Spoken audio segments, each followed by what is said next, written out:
Uma vez mais, bom dia. Vamos dar sequência aos nossos trabalhos depois desta pausa café e agora vamos incidir na questão relacionada com a preparação das novas gerações. E para este painel vamos ter Jorge Marques, o diretor de Formação, Informação e Educação da ADEN, Fernando Martins, chefe da Unidade de Controlo e Prevenção da ENSE, e depois também teremos Alexandre Nilo Fonseca, presidente do Movimento pela Utilização Digital Ativa, Adilson Rosa, secretário do CNJ, Conselho Nacional da Juventude de São Tomé e Príncipe, Ana Rita Gomes, secretária dos FELPT. Neste caso, teremos aqui a presença destas individualidades, sendo que o painel vai ser moderado, outra vez, por Pedro Clemente. Pedro Clemente, por favor. Olá, bom dia. Muito obrigado, convido-vos a sentarem-se. Então, espero que tenham tido um bom coffee break, uma boa oportunidade de networking e troca de experiências aqui na nossa zona de stands. Vamos então começar esta sessão sobre preparar as novas gerações. Queria, antes de mais, dar aqui destaque e evidenciar aqui a iniciativa da ADEN, a Agência para a Energia, parceiro desta conferência, um grande impulsionador deste evento e que especificamente teve a iniciativa de propor esta sessão, que nos pareceu altamente relevante e penso que conseguimos aqui reunir um conjunto de oradores muito interessantes. Esta questão de preparar as futuras gerações é um tema central. O lema da presidência da CPLP de São Tomé e Príncipe é juventude e sustentabilidade, e é precisamente isso que também vamos discutir aqui um bocadinho. Portanto, olharmos um bocadinho para muitos dos países da CPLP são países muito jovens, portanto, em que a percentagem da população jovem é muito grande, muito significativa e de facto os jovens são os agentes da mudança, ou seja, quando nós falamos em transição energética, quando queremos transformar as economias, as vidas dos países, também queremos transformar, e porque o futuro é dos jovens e é para isso que nós todos trabalhamos. E como já foi referido em outros painéis anteriores, obviamente que isto, olhar e preparar as novas gerações, passa pela sensibilização, pela educação, pela formação, mas passa também pelo empreendedorismo, pela digitalização, pela inovação, por novas lideranças mais diversas, mais inclusivas, e é um bocadinho isso que nós hoje queríamos trazer neste painel e mais uma vez a agradecer à ADEN por esta excelente iniciativa. E efetivamente começava com o Jorge Marques, diretor de Formação, Informação e Educação da ADEN, para nos falar um bocadinho a ADEN, obviamente apresentar aqui um bocadinho a ADEN e também as vossas iniciativas que têm vindo a desenvolver em termos de formação, literacia energética, com destaque para a Rota de Energia. Passem a palavra. Obrigado. Bom dia a todos. Antes de mais, é um prazer a ADEN poder estar aqui representada nesta segunda conferência de energia da CPLP e, portanto, é com todo o gosto que estamos aqui para falar um bocadinho sobre os temas da capacitação, sobre o desenvolvimento dos jovens profissionais no setor da energia. Enfim, a ADEN, como Agência para a Energia, Agência Nacional de Energia, tem como missão promover e desenvolver atividades de interesse público na área da energia, juntamente com parceiros institucionais, setor público, privado, que também tenham, também desenvolvam atividades nesta ótica da energia e desenvolve também outras atividades de interesse público, como o uso eficiente da água, a parte da mobilidade eficiente e mais recentemente a ADEN também ganhou mais competências no mercado voluntário de carbono. E, portanto, desde cedo a ADEN sentiu a necessidade também de criar, sentiu a necessidade de formar técnicos altamente qualificados, com isso criou uma estrutura de formação de excelência na ADEN, que se seu nome Academia ADEN, que tem como objetivo a formação como já disse, técnicos altamente qualificados na área da certificação energética, obviamente onde a ADEN é a entidade gestora do grande sistema de certificação energética de edifícios, forma técnicos também na área da indústria, na área da mobilidade eficiente e agora verificadores do mercado voluntário de carbono. Portanto, há toda uma experiência muito grande na área da capacitação. A ADEN tem feito muita formação a nível nacional e também alguma a nível internacional e, portanto, a ideia é também poder exportar o que melhor Portugal faz e também temos técnicos altamente qualificados em Portugal e a desenvolver, enfim, trabalhos, por exemplo, na CPLP, é muito importante ter estes técnicos altamente capacitados. Portanto, a ADEN tem feito um esforço muito significativo na criação de conteúdos formativos para termos cada vez mais técnicos altamente capacitados para promover também a transição energética. Por outro lado, temos apostado muito naquilo que é a literacia energética, através do desenvolvimento de ações de sensibilização, de formação, de capacitação para os cidadãos, para mudar ou consciencializar todas as pessoas para que a transição energética não se faz sem as pessoas, que tenham mais consciência e que possam ter hábitos mais eficientes no uso racional de energia e eficiente, naturalmente, e, portanto, com isso criou uma iniciativa que já vai na sua 4ª edição, que se chama Rota de Energia.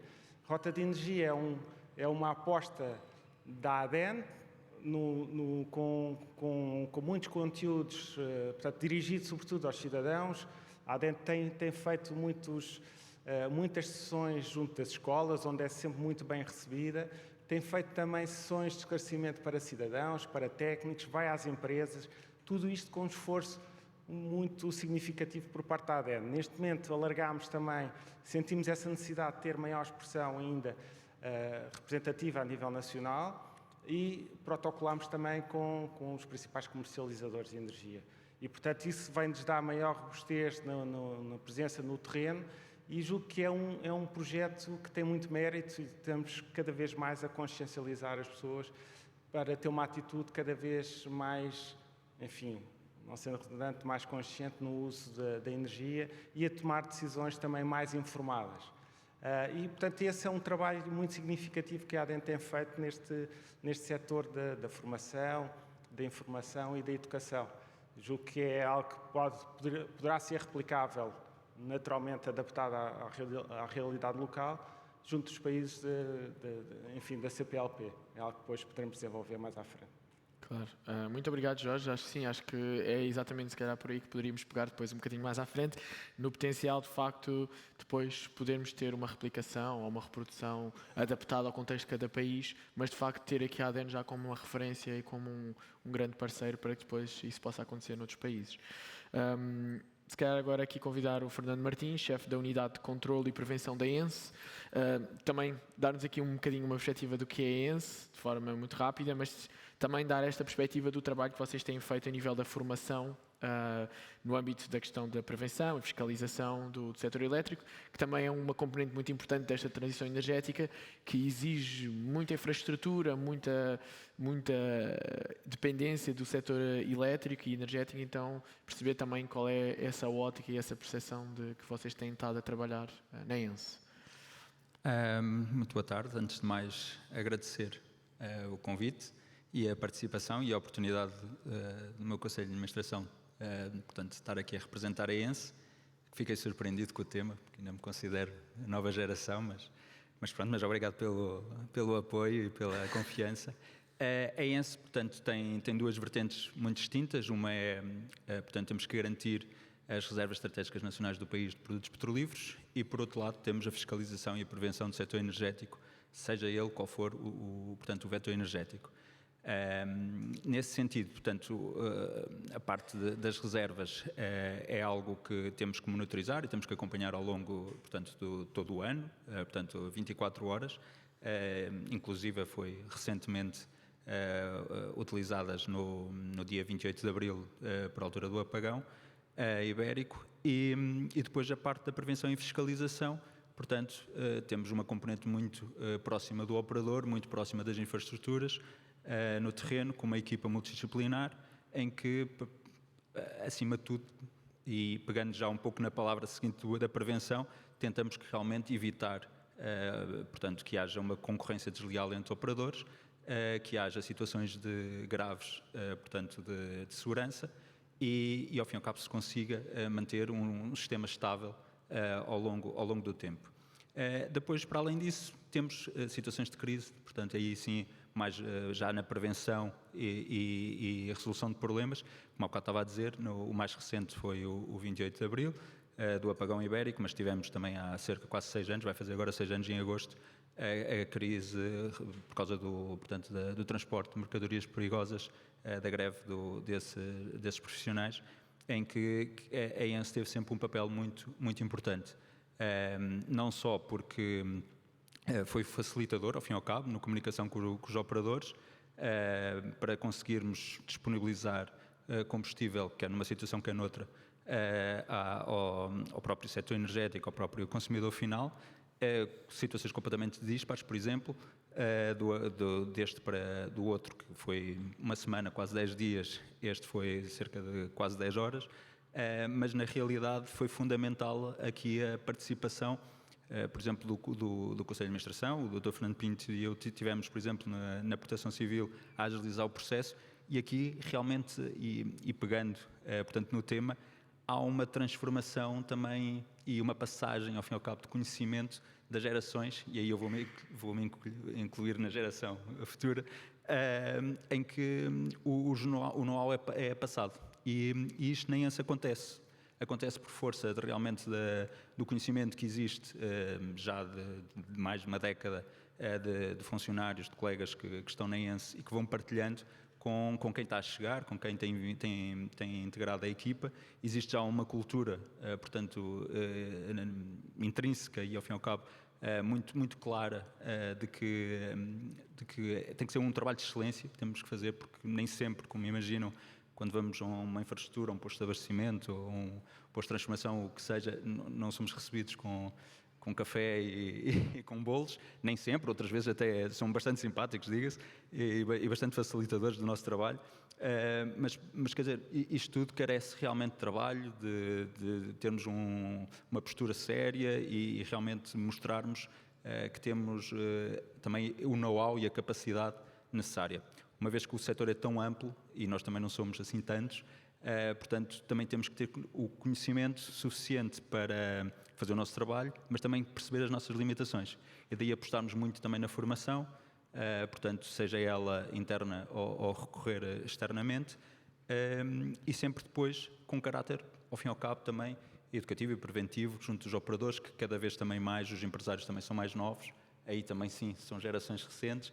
Temos tido algum trabalho também junto portanto, de escolas, não com o mesmo princípio da ADN, mas quando somos convidados naturalmente para ir apresentar também a ENSE e o que somos, também não descuramos disso naturalmente, mas pretendemos, através dos canais hoje em dia, dos Facebooks, Instagrams, por aí fora, dar a conhecer o papel da ENSE e, ao fim e ao cabo, a sua importância até para a transição energética, que ela seja inclusiva e justa para todos, porque, pronto, se o mercado começa a destabilizar, não vai ser justo nem para os operadores, muito menos para o consumidor final, porque depois vai ser, pronto, repercutido principalmente nas tarifas e custos.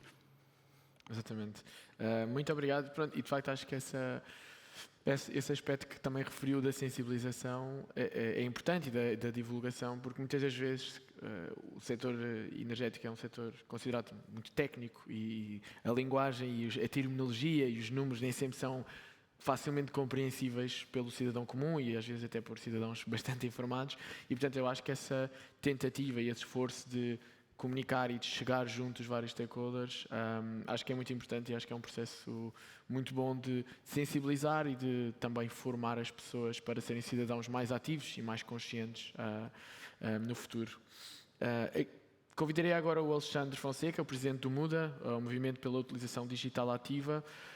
Também convidá-lo a partilhar um bocadinho esta visão, partilhar um bocadinho o que é o MUDA e o que é o que tem sido esta vossa iniciativa no âmbito da digitalização em Portugal e no espaço CPLP, mas também falar um bocadinho deste novo mundo, do digital, da inteligência artificial, que já foi referido em alguns dos painéis anteriores de hoje como sendo também um dos vetores-chave da transição energética.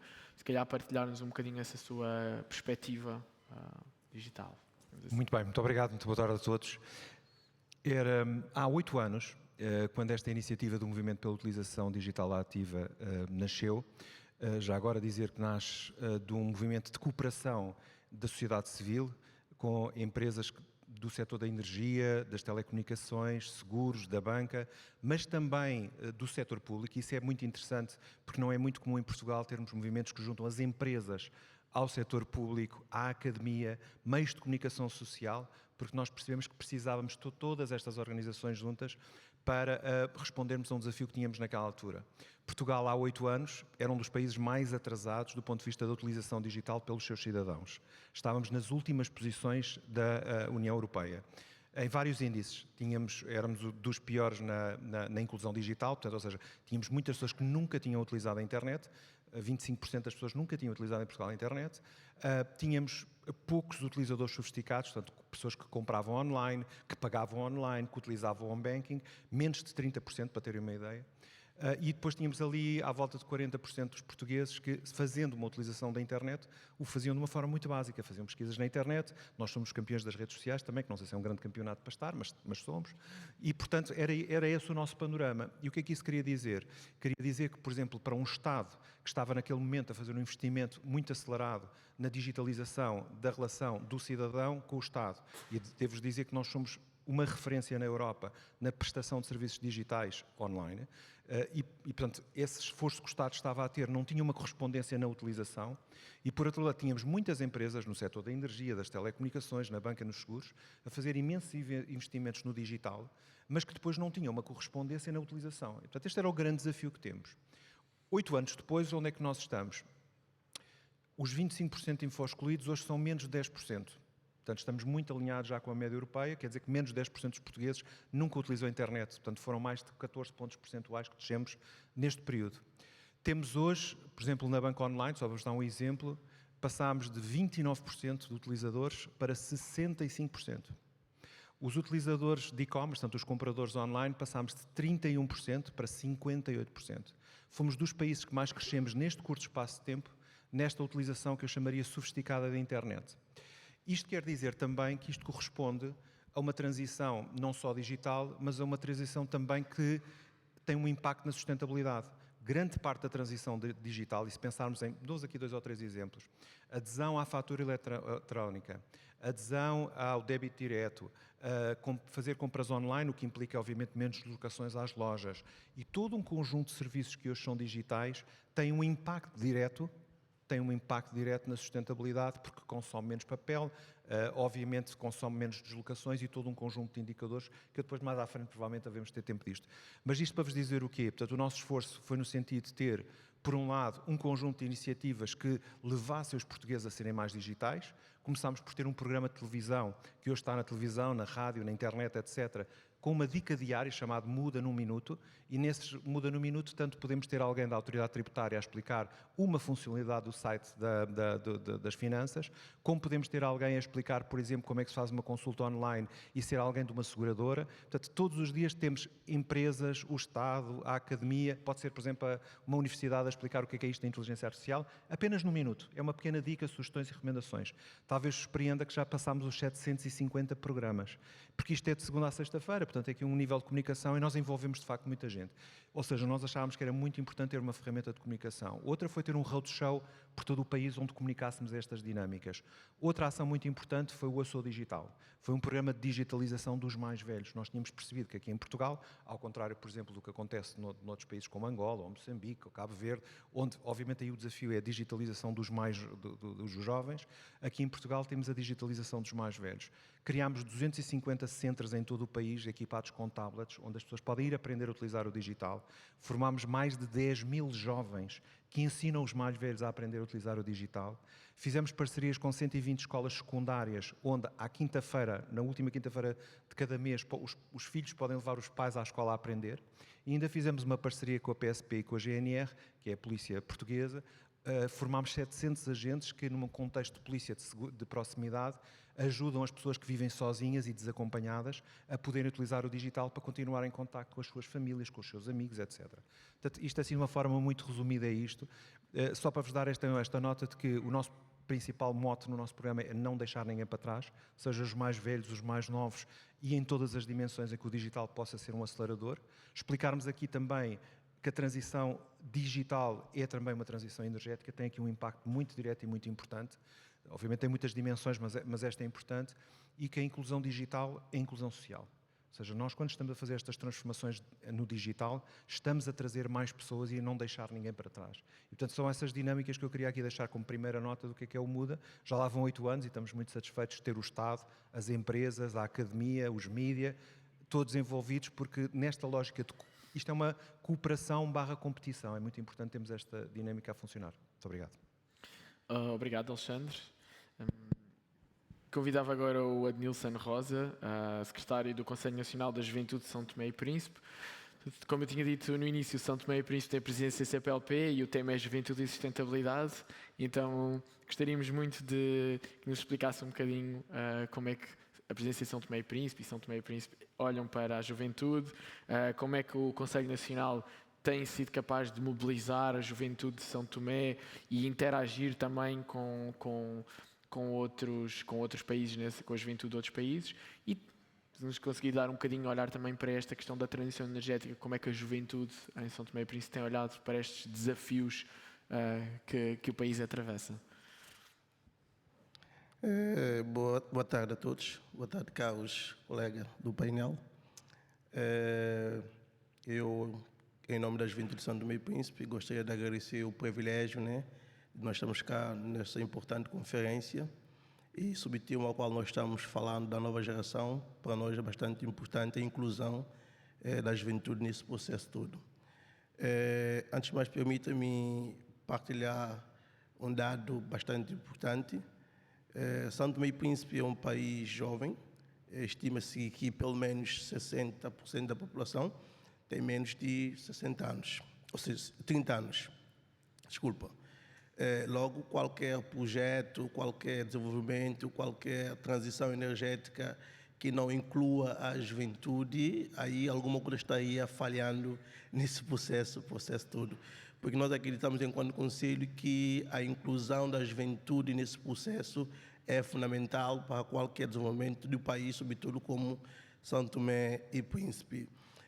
O Conselho Nacional da Juventude é uma plataforma que congrega mais de 60 organizações juvenis e estudantil, e o nosso papel tem sido criar ponte entre a juventude, o governo, organizações internacionais e a sociedade civil num todo, advogando, acompanhando e fiscalizando política voltada à juventude.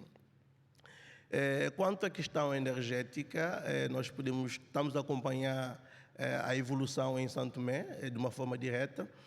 Nós podemos dizer que São Tomé tem, nos últimos anos, dado alguns passos, embora pequenos, mas significativos. Nós podemos enumerar algumas ações concretas. Foi instalado painel solar na central de Santo Amaro. Agora, basicamente, todas as habitações de São Tomé e Príncipe já não usam lâmpadas incandescentes, mas sim LED. Isso, de certa forma, diminui o consumo no que toca à iluminação a 60%, já é muito bom. Tem havido alguns programas televisivos, educativos, no que toca à questão de transição energética. Dentro em breve vai-se começar um mega projeto de produção de energia através de painéis solares na zona de Água Casada.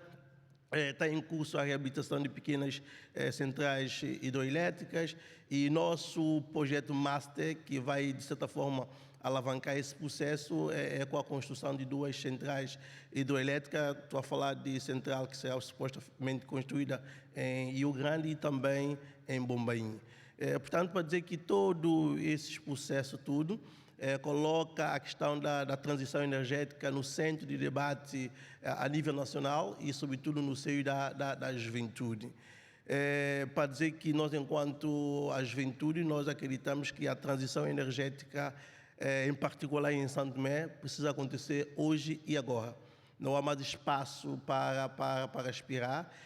Para ter uma ideia, basicamente 90% da energia é produzida de fontes térmicas, através de queima de combustível.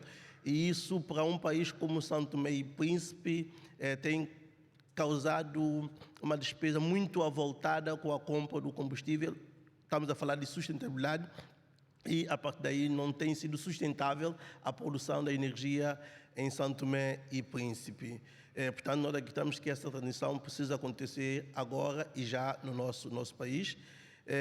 Nós esperamos com confiança que, através desta conferência, possa sair ações concretas que vai, de certa forma, selar o processo de transição energética na nossa comunidade e, sobretudo, em São Tomé e Príncipe. Eu escutei com bastante atenção ao longo destes 2 dias. A gente consegue observar que existem países na comunidade que estão bastante avançados nesse processo, nomeadamente Portugal, Brasil e Angola. Sendo uma comunidade, nós podemos aqui explorar soluções colaborativas para que os países que têm mais experiência ajudem, de certa forma, os países que têm menos experiência e mais limitações. Porque, como falou, que aqui não é uma questão de competição, é uma comunidade, então ela tem que funcionar como um todo. E o mais importante que eu queria deixar nessa primeira intervenção é que, de uma forma geral, a comunidade inclua a juventude neste processo. Nós acreditamos que, sem a inclusão da juventude, aquela questão do sustentabilidade não terá aquela eficácia. A juventude é bastante fundamental nesse processo todo e nós apelamos mais uma vez à inclusão da juventude em todos os processos, desde a concepção da ideia, do acompanhamento e também na execução dos próprios projetos energéticos, quer em São Tomé e quer na nossa comunidade. Obrigado. Muito obrigado. Acho que esse último ponto é um ponto muito interessante e acho que merece esse destaque, que é de facto envolver desde o início, ou seja, não só na fase final de informação, mas na fase da concepção. Eu acho que é um ponto muito válido e que gostaria só aqui de destacar. Passar agora aqui à Ana Rita Gomes, secretária-geral da FELPT, Future Energy Leaders Portugal, que vai fazer-nos aqui uma breve apresentação da FELPT e também falar um bocadinho do programa das Mulheres para a Energia e perceber aqui um bocadinho, para percebermos um bocadinho qual é a vossa ótica sobre o que é que as jovens lideranças no setor da energia podem representar, podem trazer e também qual é a visão que têm para o futuro desta transição energética. Obrigado. Obrigada a todos aqui pelo convite também da ALER para estarmos aqui representados nesta conferência tão pertinente. O programa Future Energy Leaders faz parte do World Energy Council, portanto é o membro nacional dos Global Future Energy Leaders e aqui em Portugal está sobre o braço do Member Committee português, que é a Associação Portuguesa de Energia. E este programa em específico já vai na sua 5ª edição e pretende aqui capacitar os potenciais líderes do futuro para terem um pensamento estratégico e mais holístico sobre o sistema energético em Portugal. Aqui esta conferência vai muito de encontro a das peças-chave do World Energy Council, que é o trilema energético, em que é necessário haver aqui este equilíbrio efetivamente sobre a segurança energética, a equidade energética e sustentabilidade ambiental. Não podemos menosprezar em vez dos outros, tem que haver um equilíbrio. E já referi anteriormente que alguns membros da organização, que foi o primeiro sítio, para além do World Energy Council, que ouvi falar sobre transições energéticas, que é realmente um chavão dessa organização, que existem várias transições energéticas e é isso que os Future Energy Leaders querem posicionar as pessoas, os 35 jovens que fazem parte da cohort, para terem esse pensamento estratégico e mais integrado sobre o sistema energético como um todo e não apenas o sistema elétrico, existe ou o sistema de oil and gas, portanto temos que ter aqui realmente uma abrangência maior. Nós tentamos oferecer esta visão através de colaborações, de parcerias que fazemos através com outras entidades do setor, seja associações, seja empresas. Existe muito a necessidade e o potencial de expor estes jovens líderes também, né, em conferências em que podem ter aqui este palco para poderem dar um pouco a sua opinião e a sua perspectiva neste sentido. Tentamos desenvolver aqui white papers e relatórios técnicos, porque somos, uma parte de nós somos técnicos, temos desde advogados, a economistas, a engenheiros. Claro que existe um grande enviesamento aqui para se calhar o background das tecnologias, das engenharias, mas tentamos ter essa abrangência também para poder trazer aqui uma nova visão no nosso programa. Participamos muito também em artigos de opinião para que os jovens possam posicionar realmente como vozes ativas e visitas também por exemplo, já tivemos ao despacho português, na REN, já tivemos fábricas da Bosch, ou seja, tentamos aqui fazer um contacto próximo com as empresas para que realmente tenhamos aqui este desenvolvimento necessário. Quanto ao programa Mulheres na Energia, que também faz parte da Associação Portuguesa de Energia, este é um programa de diversidade, tal como os princípios basilares destes dois programas são realmente potenciar o talento. E ao contrário, e puxando aqui para o tema deste painel, ao contrário do que se fala aqui em Portugal e na Europa, é muito relativamente às posições de liderança das mulheres, as mulheres estarem em mais posições de liderança, mas após alguma reflexão vimos que era necessário endereçar um pouco toda a cadeia de valor que havia de posicionar as mulheres, ou seja, não é só a questão de estarmos em posições de liderança, mas é necessário formar mulheres para entrarem no setor de energia, é necessário atraí-las para o setor de energia e retê-las no setor de energia para poder acompanhá-las e um dia chegarem lá, porque se não tivermos uma base sustentada, é impossível conseguirmos atingir as metas que queremos para maior equidade no setor, seja em liderança, seja em termos de força de trabalho. Aí temos também aqui uma parceria com a Rota de Energia da ADEN, em que participamos ativamente para dar literacia aos mais jovens, a literacia energética, mas também para que haja aqui uma representatividade e que eu possa chegar junto das jovens, das meninas que estão agora estão a estudar e que possam perceber que eu, mulher, também eu sou engenheira e também trabalho na área de energia, portanto não são só homens que trabalham na área de energia, acaba-se por servir como uma forma de capacitar as novas gerações e também inspirá-las a um dia seguirem esta carreira. Um pouco mais jusante, temos também um programa de mentoria, que é um programa piloto, que temos atuais líderes do setor, mulheres que já estão em cargos C-level e que dão mentoria a jovens profissionais que estão a decorrer agora a sua carreira e que precisam realmente desta orientação para perceber quais é que são os próximos passos, e estamos a trabalhar na parte de reter mulheres para que um dia possam chegar realmente a essas posições de liderança.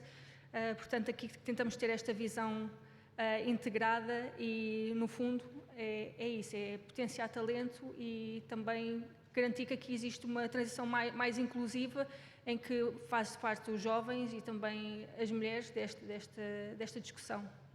Claro.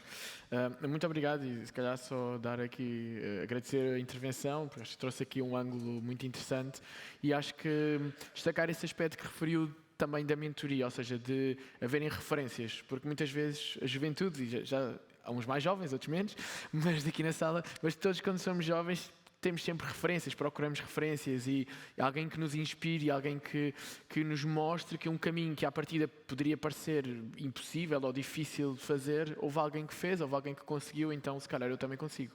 E acho que este tipo de projetos ou de iniciativas têm de facto muito, muito valor e se calhar então, pegando até nessa vossa parceria, voltar aqui ao Jorge e perguntar-lhe se nos podia falar um bocadinho mais sobre a Rota da Energia, que tipo de parceiros é que têm operacionalizado, como é que têm montado, como é que o programa tem funcionado e olhar então para estes países, se calhar parceiros, irmãos da CPLP e como é que nós eventualmente esse programa poderia chegar a esses países, se já tiveram essas iniciativas, como é que tem sido esse processo de crescimento da Rota de Energia.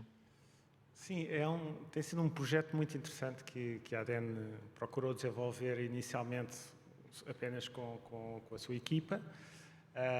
Enfim, como eu já disse na minha intervenção inicial, a ADN já desenvolve desde há muitos anos um esforço muito significativo na área da formação de técnicos. Então, o que quisemos foi, e todas as outras atividades que a ADN tem vindo a desenvolver, portanto, tem um grande conhecimento daquilo que acontece no terreno, no setor da energia, e, portanto, aquilo que nós quisemos foi pensar um bocadinho de qual é que seria o modelo mais adequado para conseguirmos passar esta mensagem da eficiência energética, da transição energética e como é que conseguimos consciencializar as pessoas.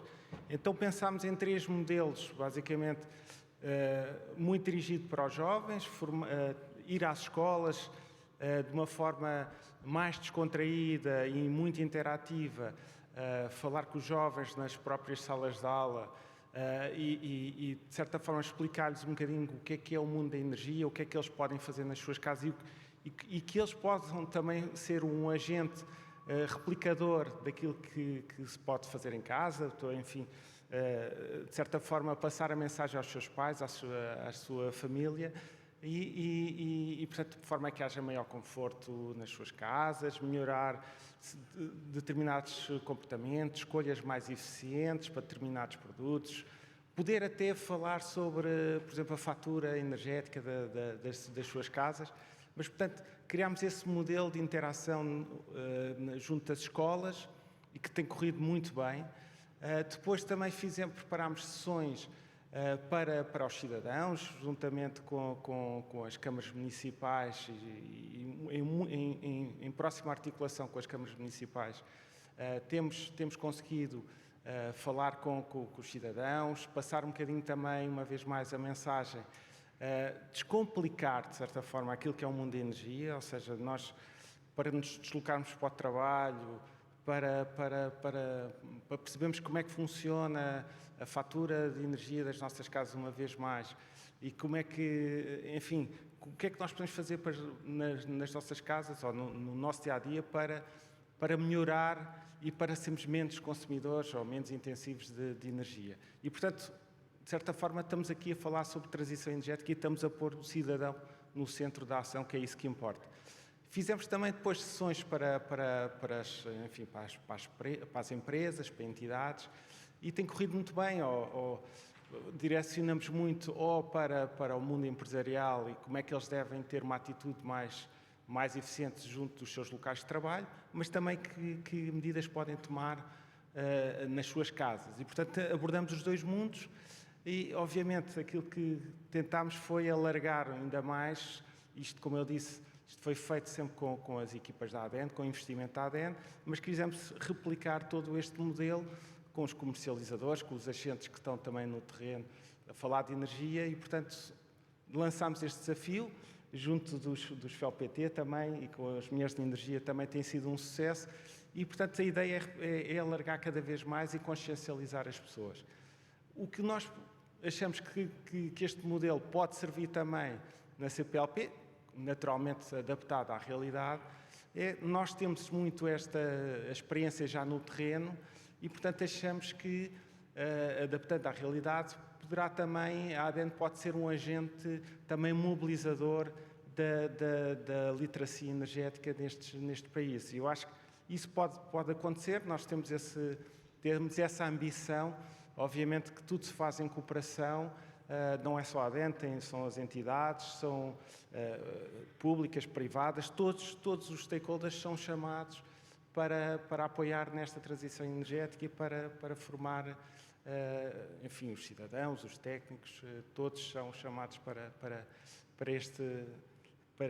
este movimento.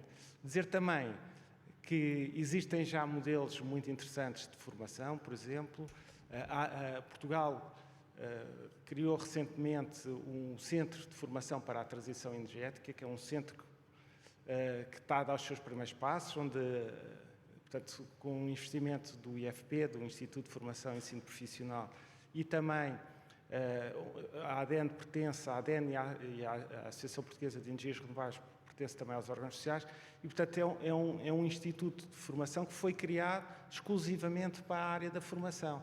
Existe um outro exemplo para terminar, o CERMI, um Centro de Energias Renováveis de Manutenção Industrial, que opera em Cabo Verde, um centro de excelência de formação e que procura também formar os técnicos em Cabo Verde e também outras regiões africanas, e que também merece esse destaque, porque tem feito um trabalho muito significativo no mundo da energia e também na componente da literacia energética. E, portanto, são estas condições que estão a ser criadas, que devem ser replicáveis, porque se estão a dar frutos, estão a ter sucesso, devem ser, de facto, amplificadas e replicáveis noutros países, nomeadamente CPLP. Muito obrigado. Fernando, também colocar-lhe aqui o desafio de nos explicar um bocadinho o trabalho que se tem feito na RELOP no âmbito do Grupo de Trabalho das Transições Energéticas, não é? Que, no fundo, é uma iniciativa de cooperação e que, obviamente, tem vindo a trabalhar com os vários países no sentido de capacitar e formar no âmbito da regulação. Se nos conseguir dar aqui um bocadinho de informação sobre este trabalho de cooperação. Claro. Ora bem, nós o que tentamos aqui no âmbito da RELOP, no Grupo de Trabalho de Transição Energética, em especial a ENSE, é um pouco como a Imperatriz de Leopoldina fez na altura, de, ao fim e ao cabo, partilharmos o máximo possível uns com os outros e aprendermos uns com os outros, que seja principalmente natural e naturalmente as coisas boas, mas também alguns erros que possam ter sido cometidos, para evitar, ao fim e ao cabo, nesta rede de contacto, cometer esses mesmos erros. Temos tido um trabalho mensal em grupo, portanto, bastante aprofundado.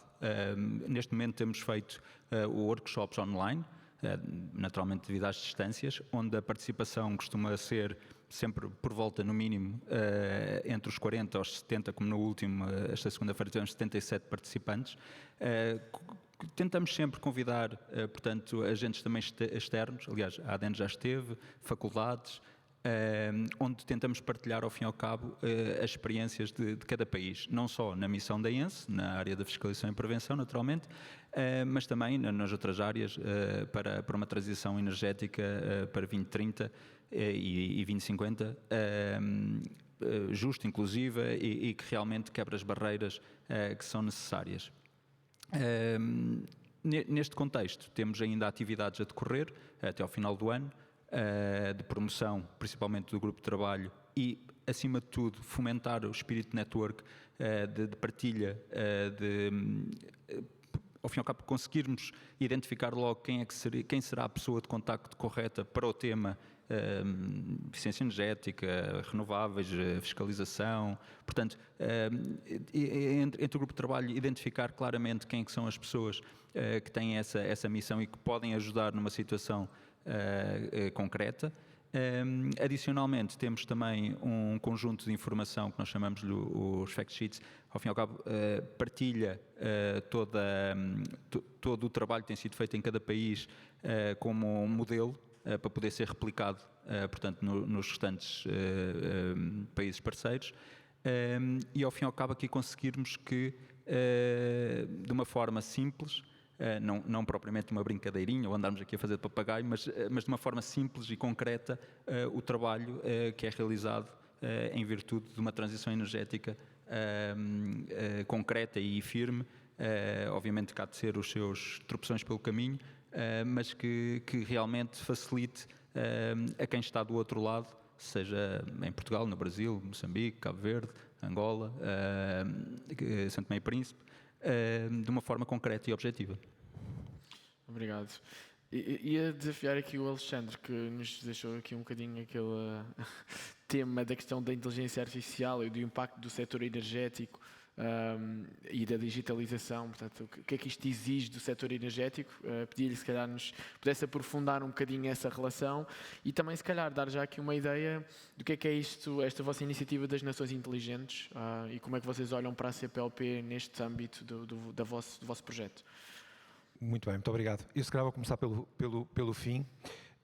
Fica evidente aquilo que eu disse há pouco, que aqui em Portugal o nosso desafio da capacitação digital dos cidadãos precisa agora do novo enfoque.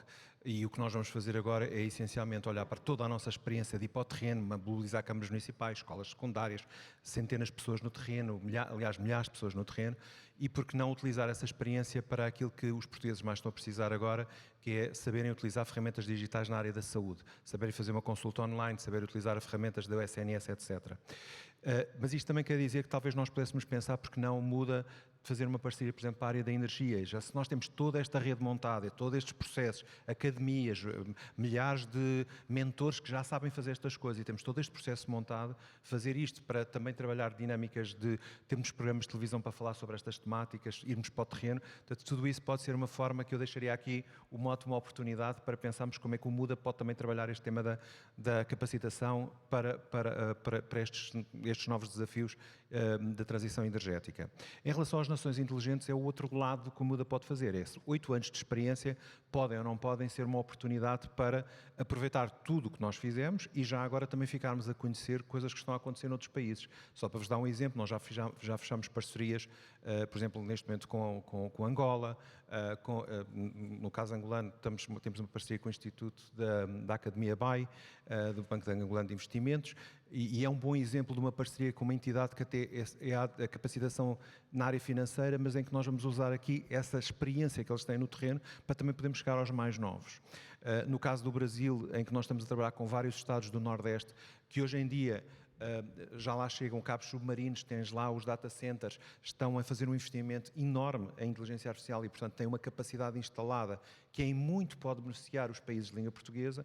Nós temos que aprender a fazer toda esta cooperação. Então, os Nações Inteligentes é isso, é a transição digital sustentável, porque o nome é exatamente este, transição digital sustentável na lusofonia. Portanto, como é que ela pode ser articulada, essa questão da sustentabilidade, conjuntamente com o digital, e não tínhamos dúvidas nenhumas, por exemplo, em alguns destes países, muitas das fontes energéticas são hoje já renováveis e, portanto, os data centers e todos aqueles sistemas que alimentam muitas destas máquinas depois são precisas para nós podermos funcionar com a inteligência artificial, já estão a funcionar desta forma. A cooperação que nós estamos a fazer agora, fomos apresentar este projeto, por exemplo, para a CPLP, estamos em breve a fechar um protocolo também com São Tomé e Príncipe, com Cabo Verde, e acreditamos que em breve podemos ir fechar com outros parceiros, e a ideia aqui, através da Universidade das Nações Unidas, temos em novembro deste ano, que é quando vai acontecer o nosso encontro, 14 de novembro, vamos reunir pessoas de todos os países para que possam apresentar os seus melhores projetos.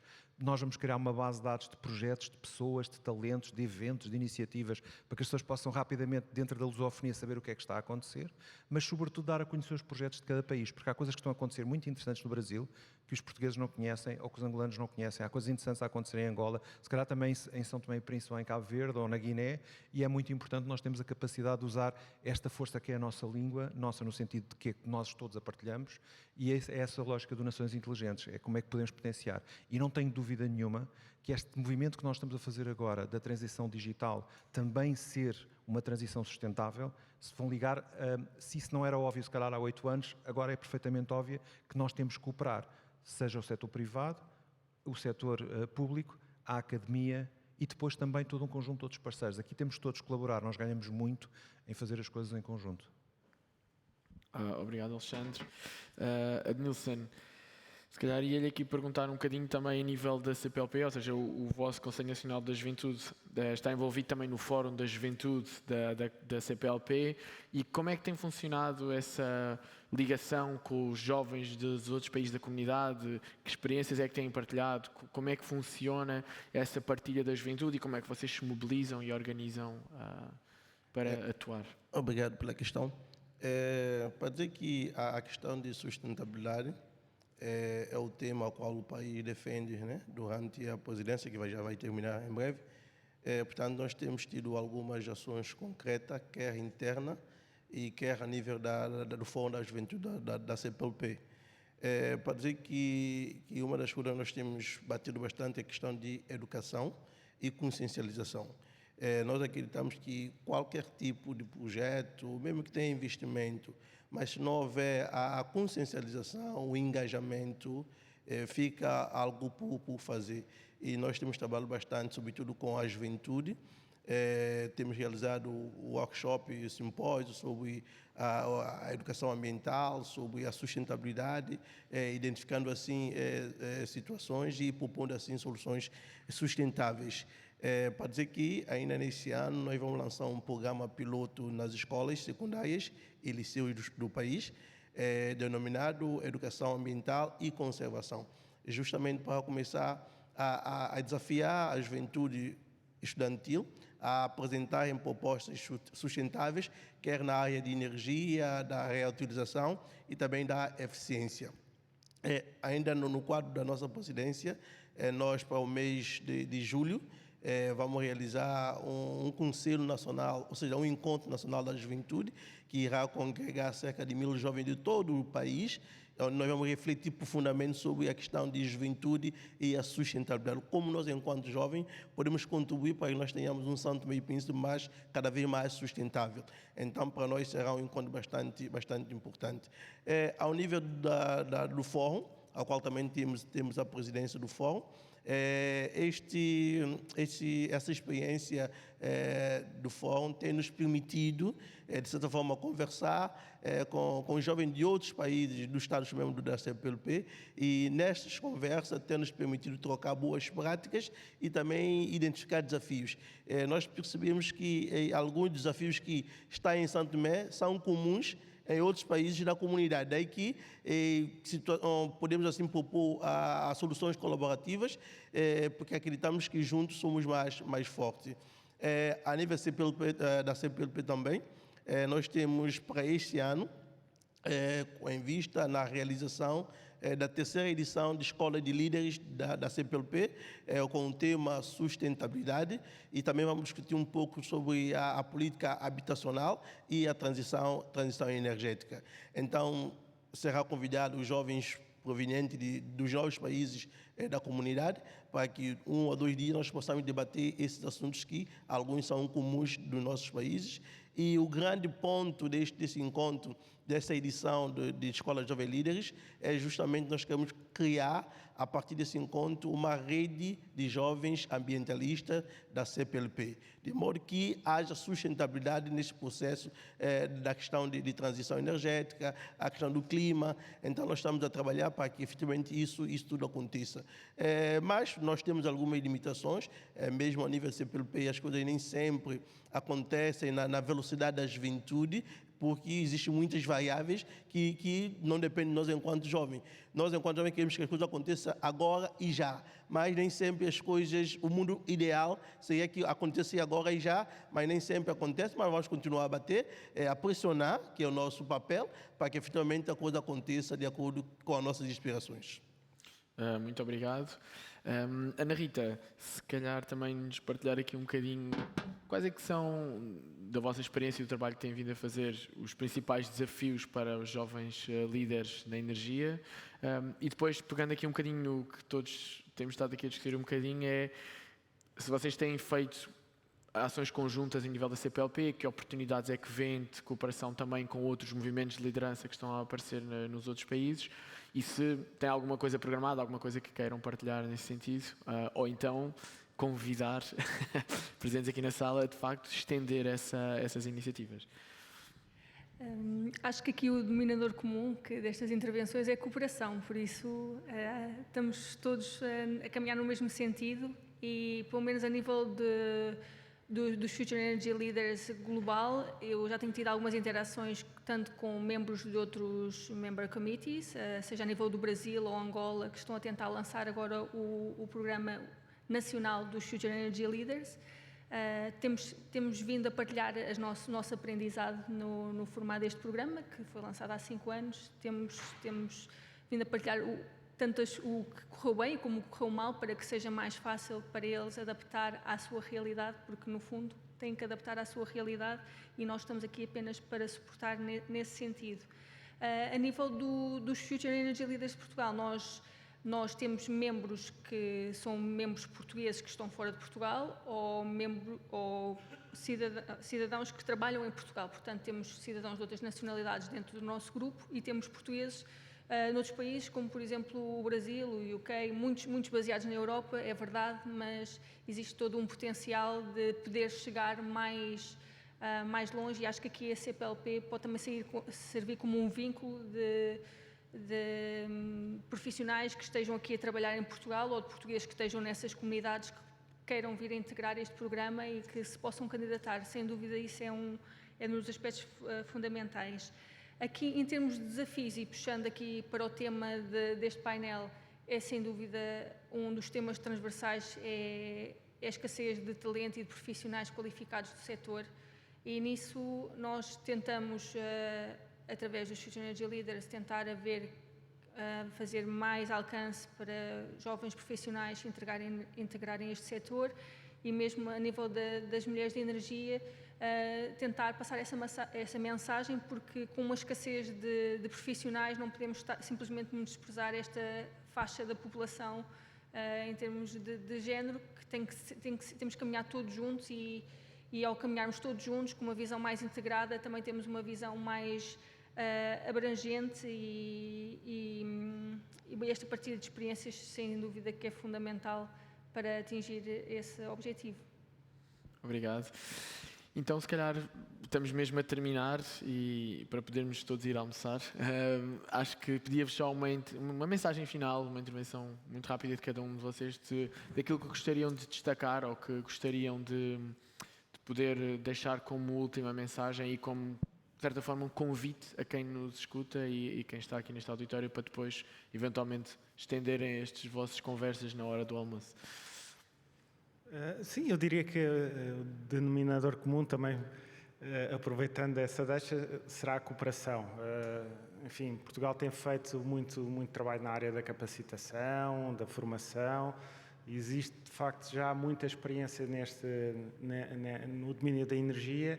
Há, de facto, que alargar também os seus horizontes, trabalhar em rede com as empresas, trabalhar com mais empresas internacionais, com instituições. Portanto, cooperação, julgo que seria a palavra mais adequada para se conseguir, de facto, combater a iliteracia energética e sermos todos mais eficientes e termos conforto nas nossas casas e ter melhores condições de vida. Acho que esse é, de facto, o objetivo que nos move a todos, e, de facto, sem cooperação tudo é mais difícil, tudo é mais lento, e a transição energética não é alcançável.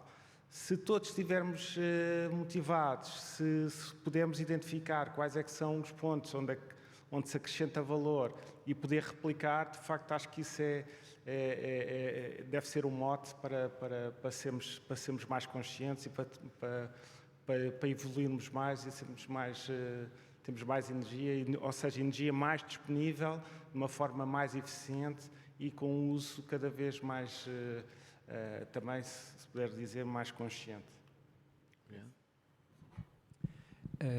Eu se calhar fazia referência, portanto, ao trabalho que nós temos desenvolvido aí, sempre em colaboração, quer interna, ou naturalmente entre as diferentes unidades, mas também com outras entidades nacionais, principalmente. Estamos a falar da Autoridade Tributária, a GNR, a própria ADN, Direção-Geral de Energia, a ERSE, muitas vezes, e que temos tentado agora, até por força desta administração, da ENSE, tentar ir para além das fronteiras, portanto, quer seja através da RELOP, quer seja agora também a nível europeu na área da fiscalização, em diferentes fóruns, quer da área dos biocombustíveis, por exemplo, quer na área dos produtos petrolíferos. Acho que a colaboração tem feito crescer muito a ENSE, principalmente a entidade em si, enquanto os seus profissionais aprenderem com outros, irem para além daquilo que era o seu trabalho normal, porque, ao fim e ao cabo, o setor energético toca em muitos outros setores, e muitas outras atividades extra aquelas competências que a ENSE tem, e convidava também a participar, por exemplo, nas nossas conferências. Temos feito anualmente, em colaboração sempre com as ordens profissionais e com as universidades. portanto, locais naturalmente onde desenvolvemos a conferência, onde temos tido uma participação superior a 2 centenas de participantes, onde também é estimulado, ao fim e ao cabo, a partilha de informação, a explicação das nossas atividades, o porquê, ao fim e ao cabo, da nossa interação, e explicar a importância que é também, ao fim e ao cabo, qualquer país ter um sistema de fiscalização que realmente permita que a transição energética seja justa, inclusiva, que realmente exista aqui um equilíbrio entre todos os stakeholders do setor, para benefício natural depois do consumidor final. Obrigado. Alexandre? Bom, eu aproveitava, numa lógica de cooperação, de lançar desafios diretos. Penso que no caso começando aqui pelos meus colegas de painel, no vosso caso em particular, penso que o Muda pode ser, de facto, um parceiro muito interessante no desenvolvimento destas iniciativas, principalmente da capacitação das populações para estas matérias. Acho que nós temos muitas ferramentas no terreno que podem ajudar. Deixo aí essa oportunidade. Deixar aqui ao nosso colega de São Tomé e Príncipe, dado que não é um parceiro que nós ainda tínhamos, temos Angola, temos Brasil, temos São Tomé, temos Cabo Verde, mas não temos ainda nem São Tomé, nem a Guiné. Portanto, são oportunidades que gostaria de deixar para explorar, nomeadamente a juventude, até porque os grandes desafios, em particular no Brasil e em África, têm precisamente a ver com a capacitação digital dos jovens, mas num contexto que eu acho que é cada vez mais de empregabilidade, ou seja, não é tem que ir aprender a utilizar o digital, não, é aprender num contexto de se gerar qualquer coisa que é relevante para o país do ponto de vista de profissões dos jovens. Eu acho que aí podemos cooperar bastante. E já agora dizer que também no âmbito do Muda nós temos uma iniciativa de mulheres no digital na lusofonia e que vamos ter uma reunião no dia 14 de novembro, que é na semana do Web Summit, então se calhar também podemos aí nessa frente cooperar portanto, e para todos os outros, deixar-vos aqui a nota de que podem ir ao site do muda.pt e deixarem-nos, se quiserem, assinar a newsletter, que é semanal, portanto podem ter também acompanhamento das nossas atividades e, sobretudo, fica o meu contacto no LinkedIn, Alexandre Nilo Fonseca, fica à disponibilidade de cada um de vós para aquilo que for e que achem importante no ponto de vista de cooperação. Muito obrigado. Obrigado. Sim, deixa só fazer 2 pontos importantes. Primeiro, pedir aqui, como já falou, alguma capacidade da nossa parte da juventude santomense no que toca à formação na área de energia e também da inclusão digital. Espero, no final, poder trocar algumas impressões e ver essas possibilidades em nome da juventude.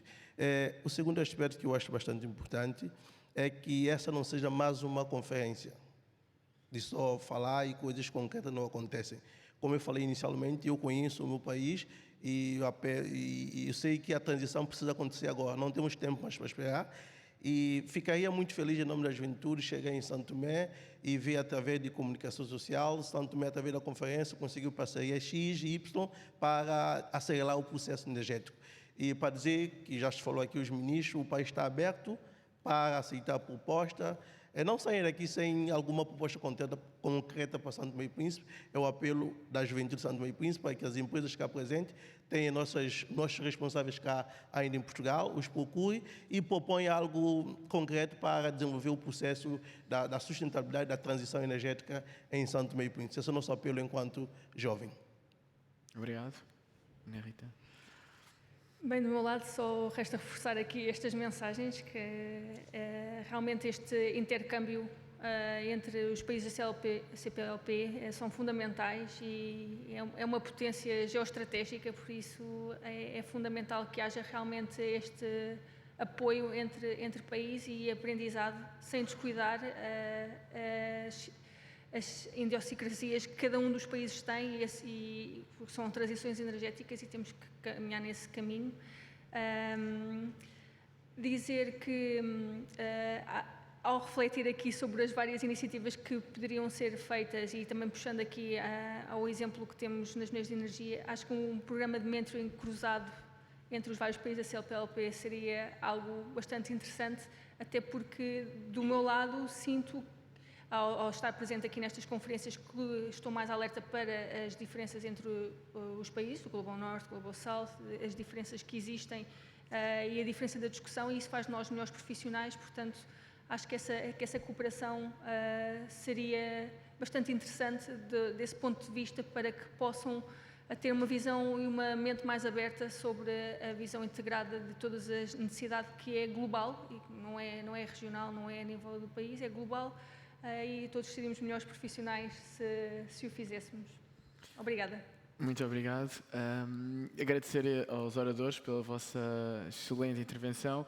Agradecer mais uma vez à ADN, a impulsionadora deste painel e também um parceiro central desta conferência. E se calhar pedir só uma salva de palmas aos oradores.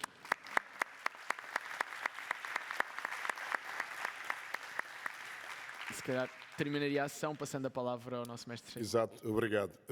Agora vamos ao anúncio do vencedor do prémio Maria Cristina Portugal 2025 pela RLOP, e convido José Branquinho, vice-presidente da RLOP, e Arturo Trindade, diretor executivo da RLOP, para que façam o anúncio deste prémio.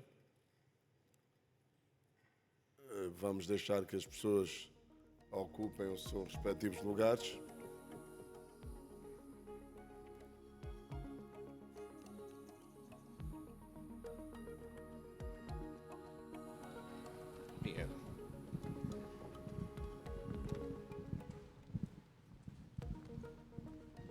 Então, vamos ao anúncio do prémio.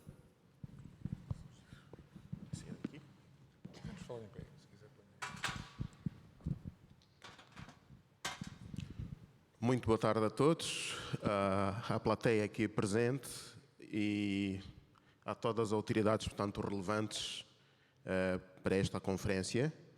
Então, vamos fazer, portanto, a apresentação do prémio Maria Cristina Portugal, que é, portanto, o prémio que é atribuído, portanto, aos concorrentes que elaboram, portanto, um artigo, portanto, à volta de um determinado tema definido, portanto, ao nível da RLOP. E para o efeito anteceder a atribuição de prémio, vamos, portanto, ver um vídeo e, posteriormente, vamos avançar com isso. Obrigado. Prémio Maria Cristina Portugal 2025. O Prémio Técnico de Regulação é uma iniciativa da RLOP que teve início em 2020 como uma iniciativa para reconhecer e premiar textos ou artigos científicos da autoria dos técnicos das entidades-membro da Associação.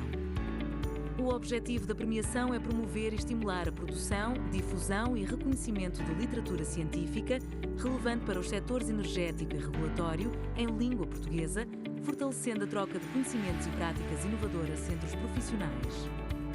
A premiação é realizada a cada 2 anos com um tema definido pelos membros da Associação. O prémio reconhece a originalidade e a inovação dos autores, assim como a sua relevância e aplicabilidade para os reguladores energéticos lusófonos. Em 2021, os membros da Associação decidiram renomear o prémio para Prémio Maria Cristina Portugal em sua homenagem. Maria Cristina Portugal foi diretora executiva da Associação de 2017 a 2021. Foi durante o seu mandato como diretora executiva que a RLOP ganhou o estatuto jurídico, passando a ser uma associação registada em Portugal. Advogada de formação, ocupou cargos de destaque no setor da energia em Portugal. Foi presidente do Conselho de Administração da entidade reguladora dos serviços energéticos entre 2017 e 2021. Líder nata, possuía uma energia incansável e um enorme dinamismo e entusiasmo, deixando como legado a importância da regulação independente e a defesa do interesse público e do consumidor. Ângela Gomes. Diretora técnica na PSR Brasil, na área de estratégia em mercados de transmissão e distribuição, onde conduz estudos estratégicos nos segmentos de transmissão, distribuição e recursos energéticos distribuídos. Possui um MBA pela Simon School of Business Administration University of Rochester e é graduada em Engenharia Mecânica pela Pontifícia Universidade Católica do Rio de Janeiro. Com 25 anos de experiência no setor elétrico brasileiro, interage ativamente com as principais entidades reguladoras e associações setoriais, contribuindo para projetos de grande abrangência e complexidade. Carlos Engler Antunes. Professor catedrático no Departamento de Engenharia Eletrotécnica e de Computadores da Faculdade de Ciências e Tecnologia da Universidade de Coimbra. É doutor em Engenharia Eletrotécnica, com especialização em Otimização e Teoria dos Sistemas, também é licenciado na mesma área pela Universidade de Coimbra. Sua pesquisa concentra-se em otimização multiobjetivo, análise multicritério e aplicações no setor elétrico, especialmente em eficiência energética e gestão dinâmica da procura. É autor e coautor de diversos artigos científicos e livros na área de engenharia eletrotécnica e de computadores e tem participado em projetos de investigação e desenvolvimento e de colaboração com empresas e outras iniciativas de transferência de conhecimento para a sociedade. Danilo Omar. Mestre em Engenharia de Minas e Geofísica, especializado em aquisição, processamento e interpretação de dados sísmicos pelo Instituto Superior de Prospeção Geológica de Moscovo em 1988. Complementou a sua formação com um MBA obtido em parceria entre a Academia Galp e a Católica Lisbon Business School com a Universidade do Porto e a Universidade de Aveiro no período de 2013 a 2014. Trabalhou mais de 30 anos na Empresa Nacional de Hidrocarbonetos de Moçambique, onde esteve de 1988 a 2022 e desempenhou um papel crucial na execução de projetos estratégicos e na promoção de inovações no setor. Atualmente, é consultor na SIP Global, focado em estratégias de desenvolvimento e análise de tendências no mercado de petróleo e gás.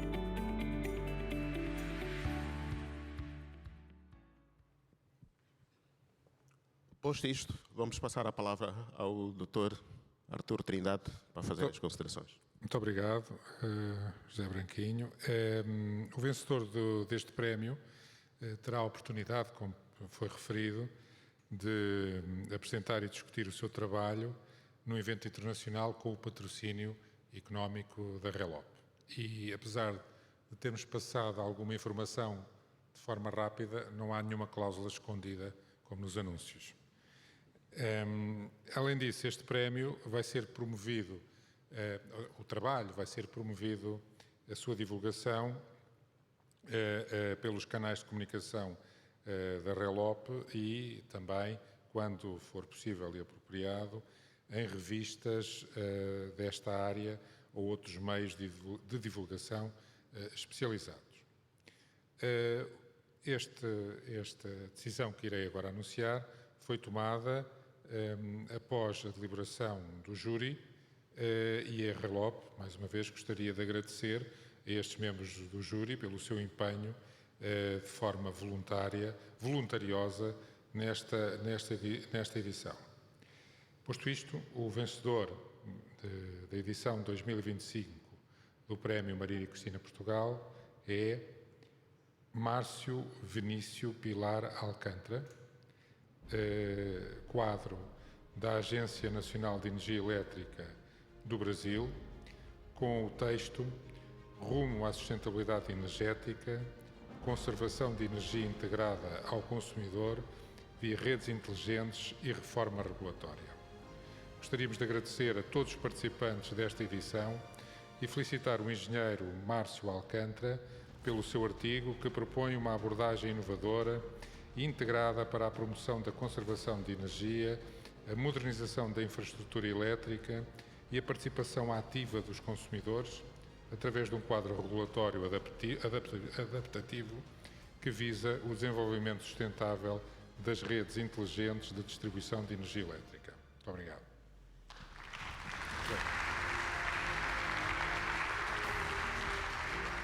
Obrigado a todos e esperamos, portanto, que na próxima edição tenhamos muito mais concorrentes a este prestigiado prémio. Muito obrigado. Muito obrigado.